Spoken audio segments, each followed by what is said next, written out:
Hey guys, so in this video we're going to be looking at wrist mobility. I'm looking at wrist flexibility and strength. So very often in yoga we can get sore wrists when we first start practicing. Also the same when we come to looking at resistance training. Sometimes when we start to pick up heavier weights, we can often find ourselves spraining our wrists or struggling to improve their strength. So we're going to start off with just some CARs. So it's a controlled articular rotation. So bringing your hands up to your face, and you can just grab underneath the knobbly bits of your wrist. Make a bit of a fist and just slowly start to draw some circles with the wrist just to warm up. And again, you might notice this is not a very big range of motion. That's normal. Change in direction. Just keeping control of the hand, moving very slowly. And then we're going to change it slightly. So you're going to have a flat forearm, flatten out the hand, same thing again. So you're going to try and keep this forearm nice and flat. Imagine you had a tray of drinks that you're balancing on the forearm, grabbing onto the wrist here with the finger and the thumb, and then with a flat palm, drawing nice big circles again. So saying nice in control, and then changing direction. Keeping the palm and the forearm nice and flat. As you move around, you might notice one way feels a little bit funky compared to the other way. Again, that's really normal. Taking it on the other hand now again, so bring the palm towards the face, grabbing under the bony bits and drawing those circles on this side.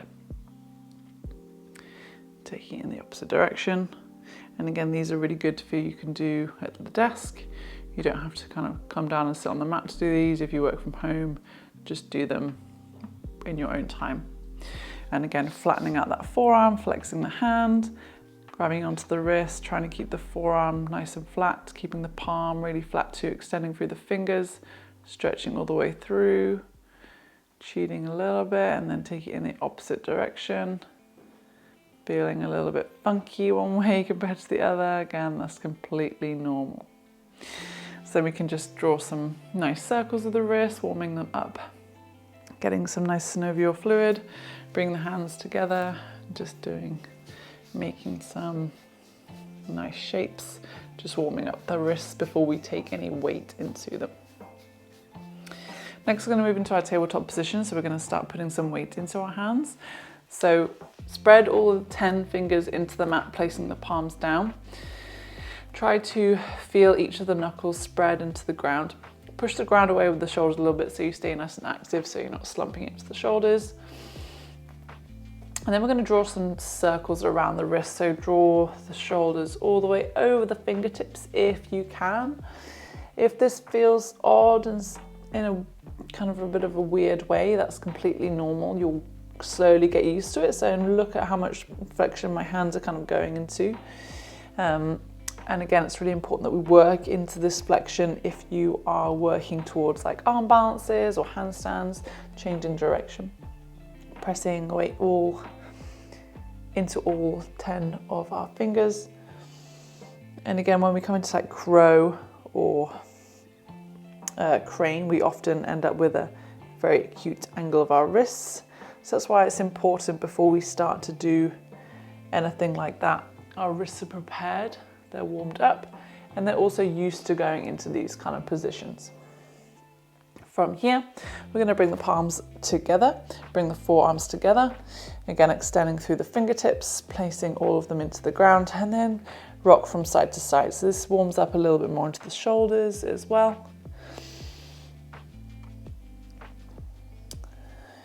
Go about 5 to 10 each way, and then we're going to place the fingertips towards us. So baby fingers into the center of the mat, thumbs to the outside, and then we're going to rock forwards and back.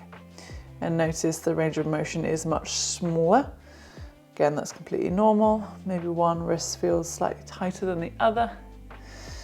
And then we can slowly draw the palm up towards the face, stretching out the fingertips as well.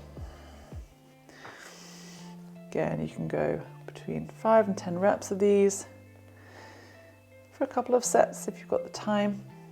Once you start to build the tolerance, you can do more with them. And then we're going to move it back into the same exercise but in a plank position from our tabletop pose.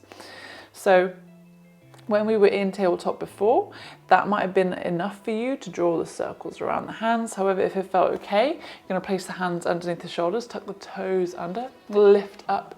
Again, push the ground away so you're active through the shoulders, squeeze the glutes in slightly so you're in one nice long line of energy, and then draw nice circles over the palms in that plank position. So again, when you first start to do this, this might feel super challenging.